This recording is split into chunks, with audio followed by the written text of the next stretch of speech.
Hello everyone, welcome back to another of our Monday story times with me, Beth.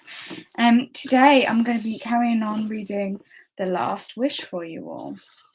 So we are on The Voice of Reason 2, Chapter 2.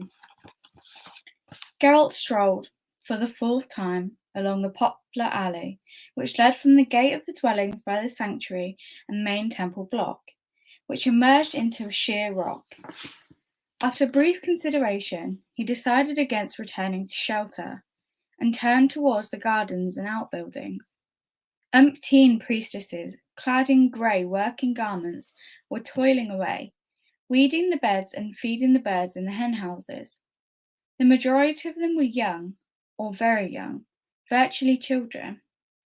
Some greeted him with a nod or a smile in passing. He answered their greetings with a nod, but he didn't recognize any of them. Although he often visited the temple once or even twice a year, he never saw more than 3 or 4 faces he knew. The girls came and went, becoming oracles in other temples, midwives and healers, specializing in women's and children's diseases, wandering druids, teachers or governesses. But there was never a shortage of priestesses, arriving from all over, even the remotest regions. Melitel's temple in Alinda was well known and enjoyed well-earned fame. The cult of Melitel was one of the oldest, and in its day one of the most widespread cults from time immemorial.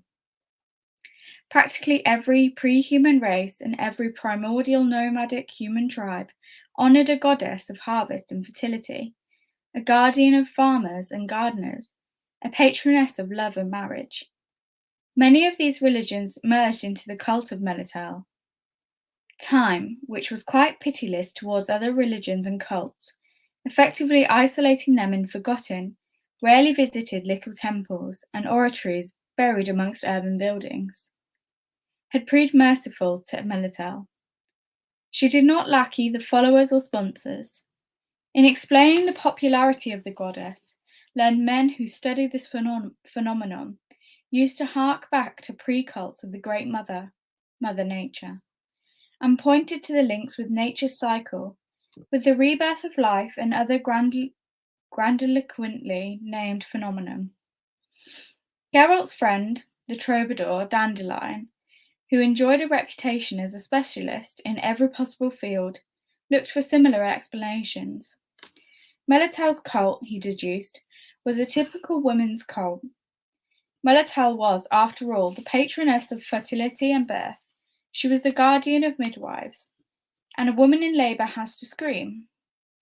Apart from the usual cries, usually promising never to give herself to any bloody man ever again in her life, a woman in labour has to call upon some godhead for help, and Melitel was perfect. And since women give birth, and will continue to give birth, the goddess Melitel, the poet proved, did not have to fear for her popularity. Geralt. Nineki, I was looking for you. Me? The priestess looked at him mockingly. Not Iola? Iola too, he admitted. Does that bother you? Right now, yes. I don't want you to get in her way and distract her. She's got to get herself ready and pray if something's to come of this trance. I've already told you, he said coldly. I don't want any trance. I don't think a trance will help me in any way. While I, Neneke winced, don't think a trance will harm you in any way. I can't be hypnotized. I have immunity. I'm afraid for Iola. It might be too great an effort for a medium. Iola isn't a medium, or a mentally ill soothsayer. That child enjoys the goddess's favour. Don't pull silly faces, if you please. As I said, your view on religion is known to me. It's never particularly bothered me, and no doubt it won't bother me in the future. I'm not a fanatic. You've a right to believe that we're governed by nature and the force hidden within her. You can think that the gods, including my Melitel, are merely a personification of this power, invented for simpletons so they can understand it better. Accept its existence.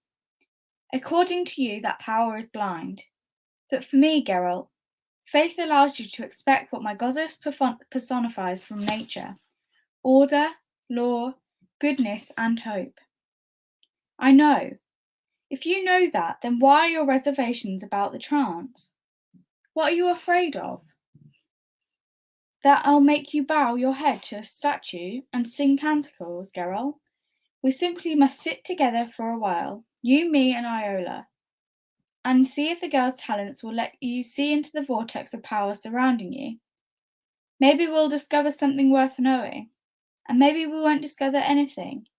Maybe the power and fate surrounding you won't choose to reveal themselves to us, will remain hidden and incomprehensible. I don't know, but why shouldn't we try? Because there's no point. I'm not surrounded by any vortex or fate, and if I were, why the hell would I delve into it? Geralt, you're sick. Injured, you mean? I know what I mean.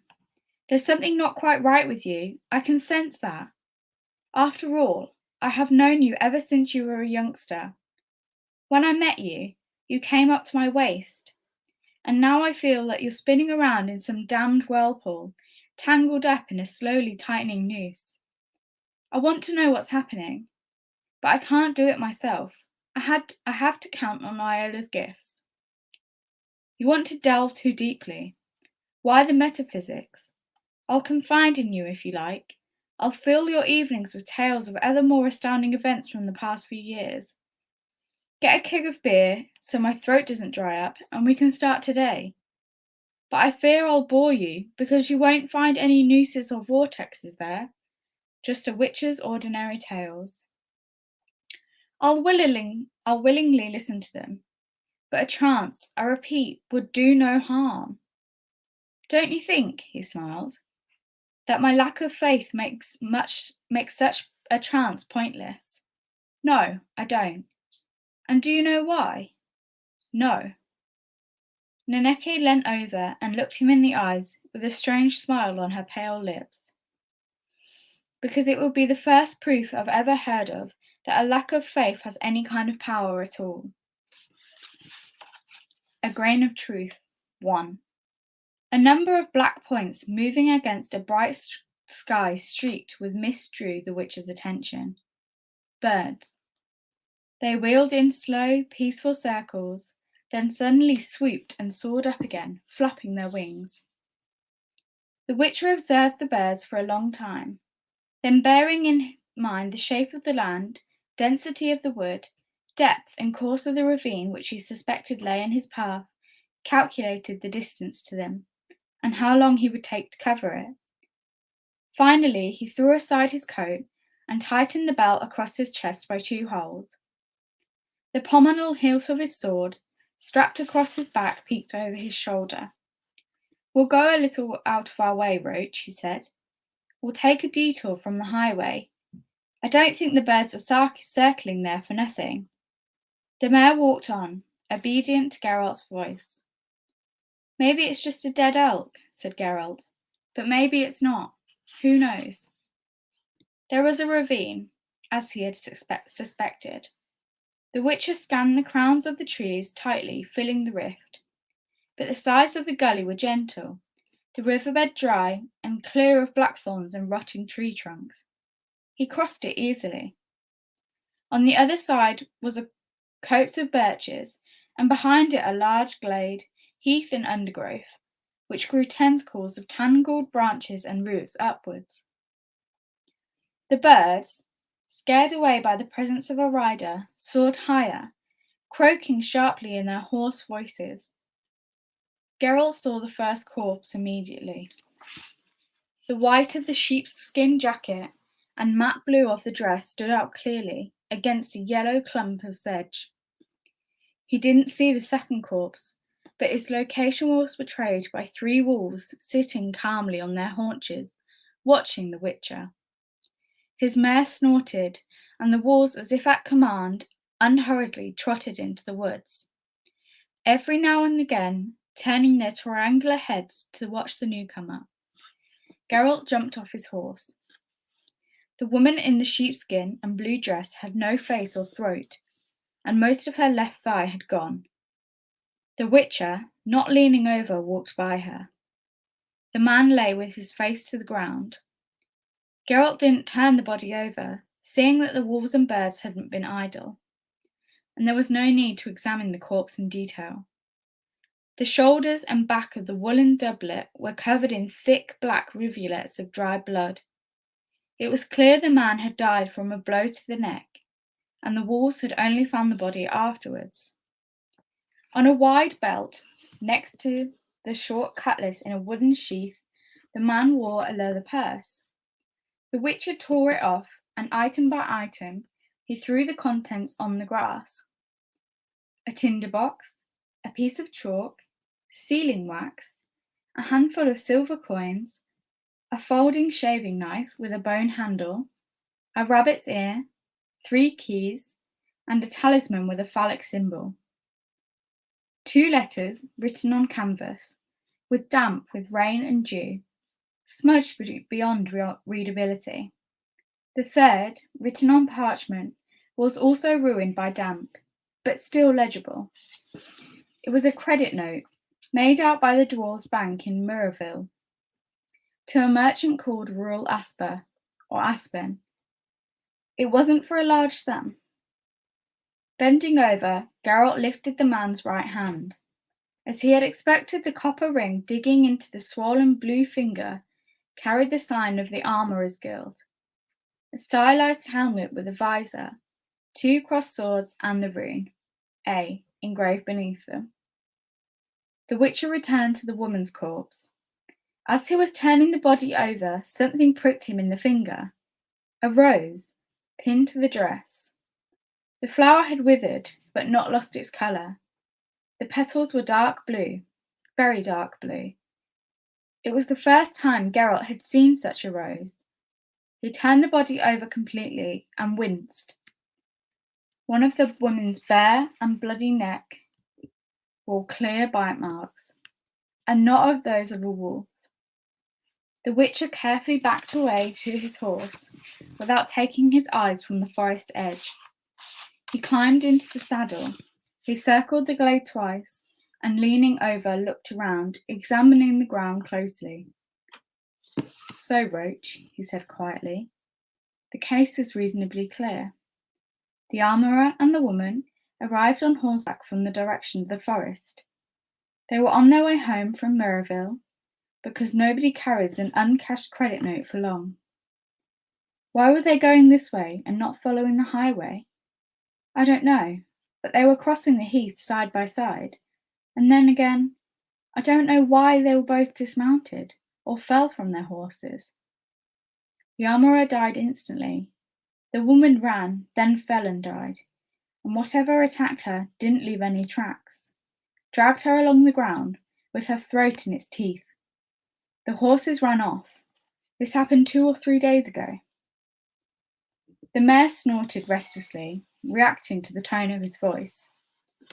"The thing which killed them," continued Geralt, watching the forest's edge, "was neither a werewolf or leshy. Neither wood left so much for the scavengers.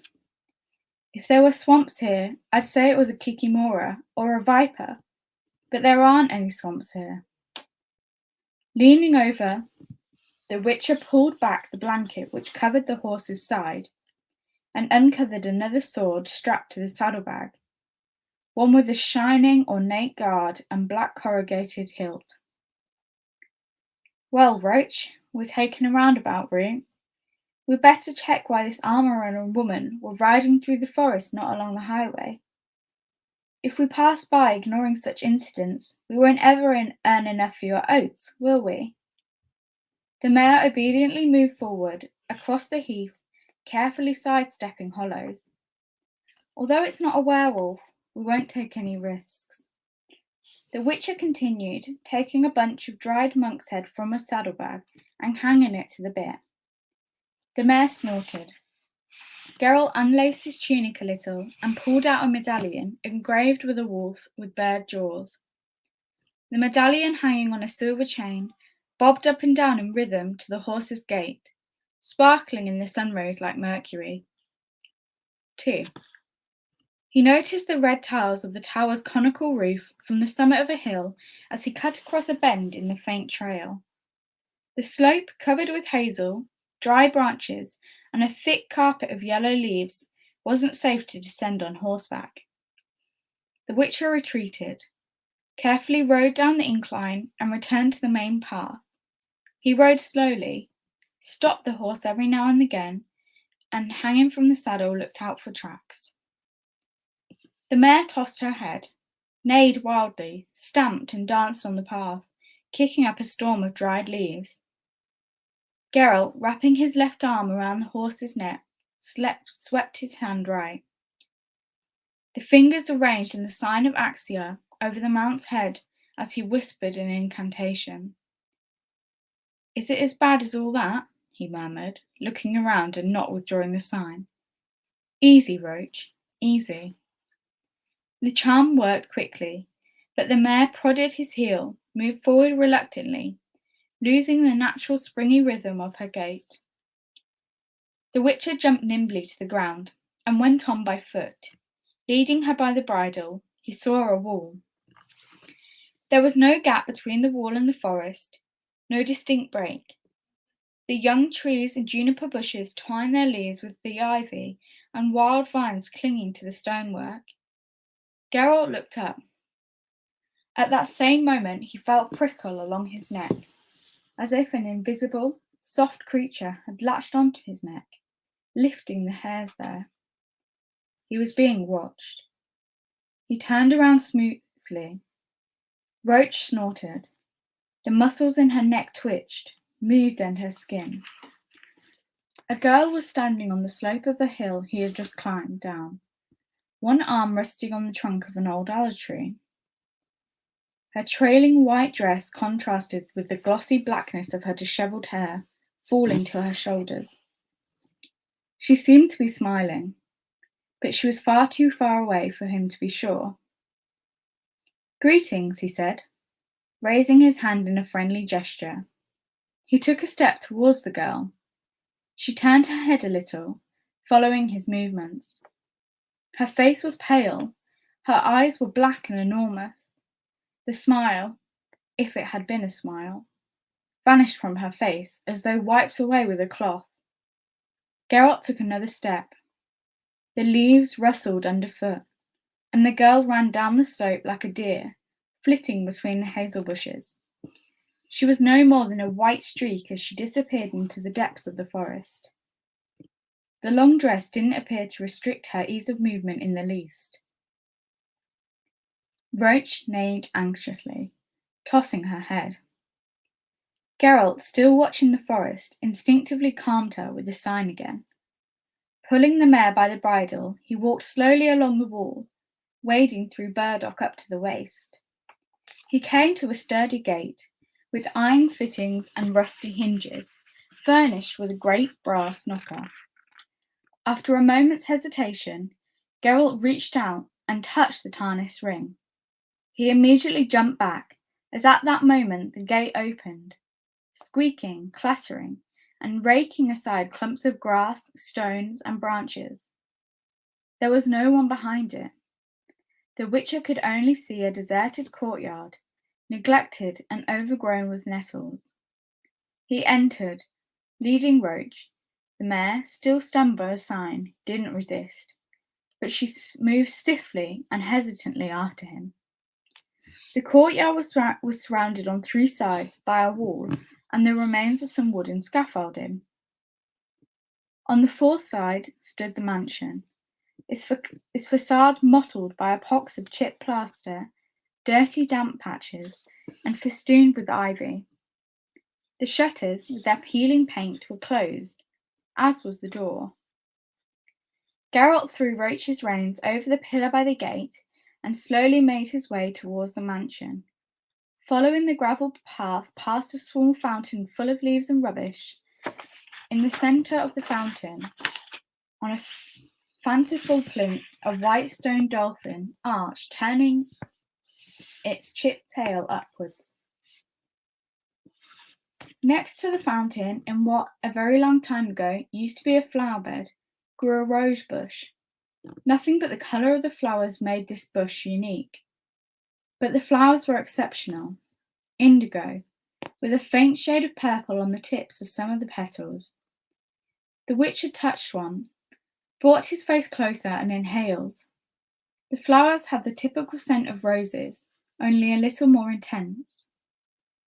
The door and all the shutters of the mansion flew open at the same instant with a bang. Geralt raised his head abruptly.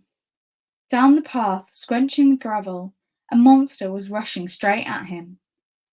The witch's right hand rose, as fast as lightning, above his right shoulder, while his left jerked the belt across his chest, making the sword hilt jump into his palm.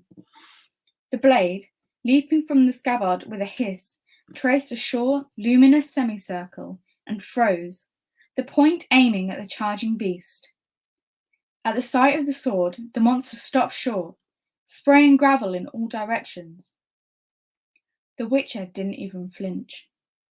The creature was a humanoid, and dressed in clothes which, though tattered, were of good quality, and not lacking in stylish and useless ornaments.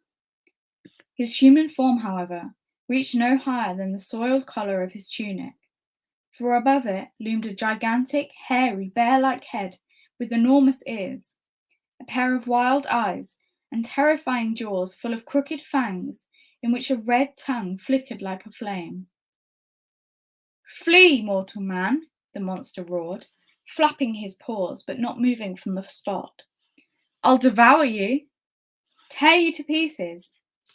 The Witcher didn't move, didn't lower his sword. "Are you deaf? Away with you!"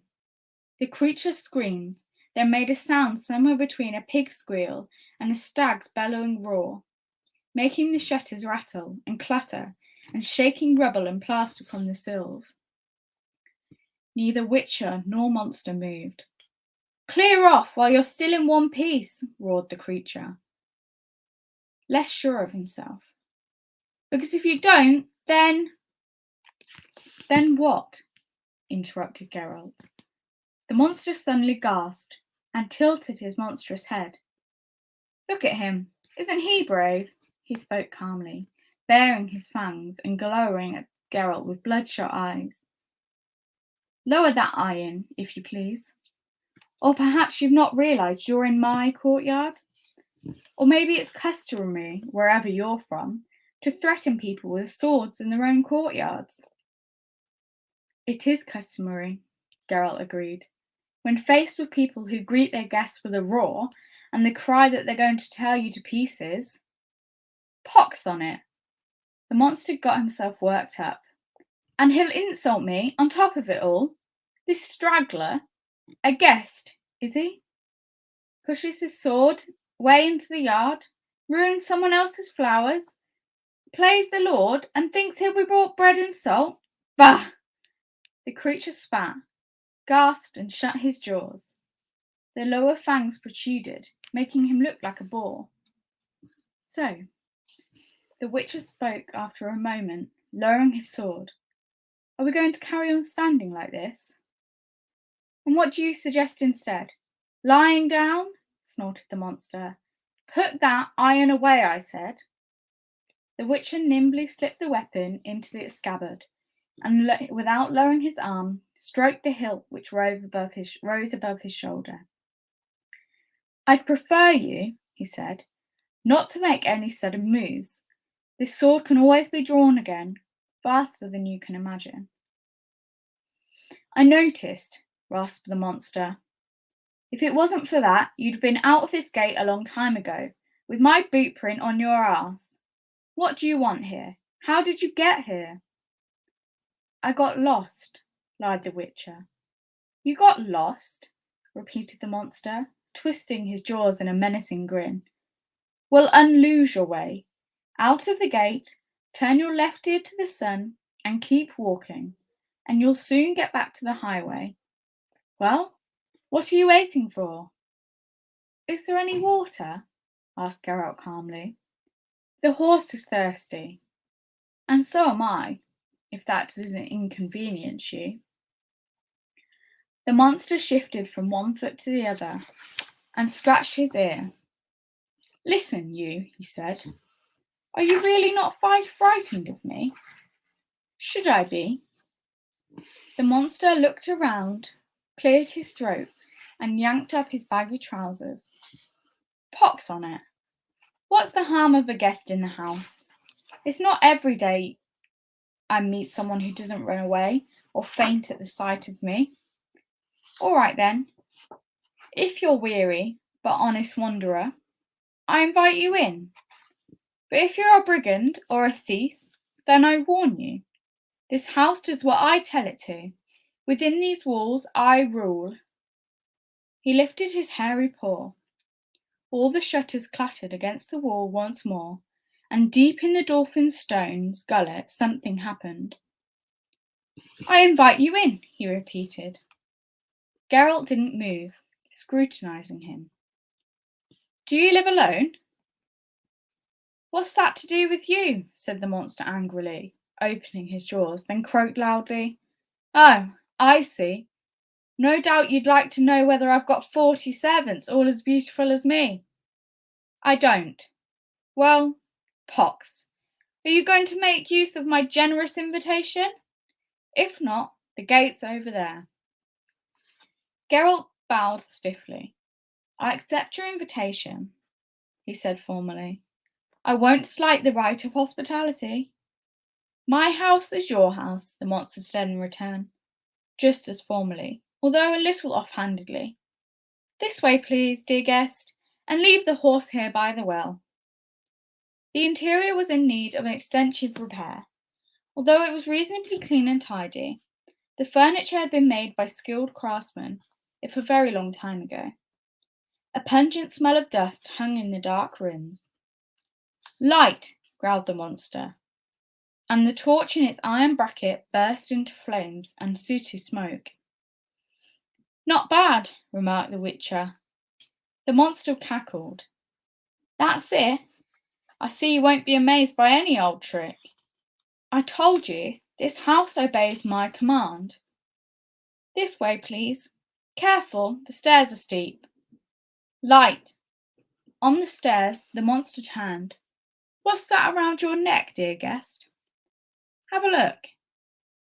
The creature took the medallion in his paw, lifted it up to his eyes, tightening the chain around Geralt's neck a little. The animal has an unpleasant expression. What is it? My guild's badge. Ah, you make muzzles, no doubt. This way, please. Light. The centre of the large room, completely devoid of windows, was taken up by a huge oak table, empty apart from an enormous brass candlestick, slowly turning green and covered with trickles of hardened wax. At the monster's command, the candles lit and flickered, brightening the interior a little. One wall was hung with weapons, compositions of round shields, crossed partisans, javelins, and guisarmes, heavy sabres and axes. Half of the adjacent wall was taken up by an enormous fireplace, above which hung rows of flaking and peeling portraits. The wall above, which hung rows of flaking, the wall facing the entrance was filled with hunting trophies, elks and stags' antlers, whose branching racks threw long shadows across the grinning, mounted heads of wild boar, bear, and lynx, over the ruffled and frayed wings of eagles and hawks. The place of honour was filled by a roc's dragon head, tainted brown, damaged, and leaking stuffing. Geralt examined it more closely. My grandpa killed it, said the monster, throwing a huge log into the depths of the fireplace. It was probably the last one in the vicinity when it itself got killed. Sit, my dear guest. You're hungry? I won't deny it, dear host. The monster sat at the table, lowered his head, clasped his hairy paws over his stomach, muttered something while twiddling his enormous thumbs, then suddenly roared, thumping the table with his paw. Dishes and platters rattled like pewter and silver, chalices jingled like crystal. There was a smell of roast meat, garlic, marjoram, and nutmeg. Geralt did not show any surprise. Yes, the monster rubbed his hands. This is better than servants, isn't it? Help yourself, dear guest. Here is some fowl, here some boar ham, here terrine of I don't know what, something. Here we have some hazel grouse, pox, no, it's partridge. I got the spells muddled up. Eat up, eat up. This is a proper, real food. Don't worry. I'm not worried. Geralt tore the fowl in two. I forgot, snorted the monster, that you are not timid. What shall I call you? Geralt. And your name, dear host? Nivellen, but they call me Deegan or Fanger around here, and they use me to frighten children. The monster poured the contents of an enormous chalice down his throat, after which he sank his fingers into the terrine, tearing half of it from the bowl in one go. Frighten children, repeated Geralt with his mouth full. Without any reason, no doubt. Of course not, your health, Geralt. And yours, Nivellen? How's the wine? Have you noticed that it's made from grapes and not apples? But if you don't like it, I'll conjure up a different one. Thank you, it's not bad. Are your magical powers innate? No, I've had them since growing this trap, that is. I don't know how it happened myself, but the house does whatever I wish. Nothing very big. I can conjure up food, drink, clothes, clean linen, hot water, soap. Any woman can do that, and without using magic at that. I can open and close windows and doors. I can light a fire. Nothing very remarkable. It's something. And this trap, as you call it, have you had it long? 12 years. How did it happen? What's it got to do with you? Pour yourself some more wine. With pleasure. It's got nothing to do with me. I'm just asking out of curiosity. An acceptable reason, the monster said, and laughed loudly. But I don't accept it. It's got nothing to do with you, and that's that. But just to satisfy your curiosity a little, I'll show you what I used to look like. Look at those portraits. This first from the chimney is my father, the second, Pox only knows, and the third is me. Can you see it? Beneath the dust and spider's webs, a nondescript man with a bloated, sad, spotty face and watery eyes looked down from the painting. Geralt, who was no stranger to the way portrait painters tended to flatter their clients, nodded. Can you see it? Repeated Nivellen, baring his fangs. I can. Who are you? I don't understand. You don't understand? The monster raised his head. His eyes shone like a cat's. My portrait is hung beyond the candlelight. I can see it, but I'm not human. At least not at the moment. A human looking at my portrait would get up, go closer, and no doubt have to take a candlestick with him. You didn't do that, so the conclusion is simple. But I'm asking you plainly, are you human? Geralt didn't lower his eyes. If that's the way you put it, he answered after a moment's silence, then not quite. Ah, surely it won't be tactless if I ask. In that case, what are you? A witcher. And then we'll leave it there for today. Thank you for listening, and I hope to see you all next week where we will carry on reading The Last Wish. Bye.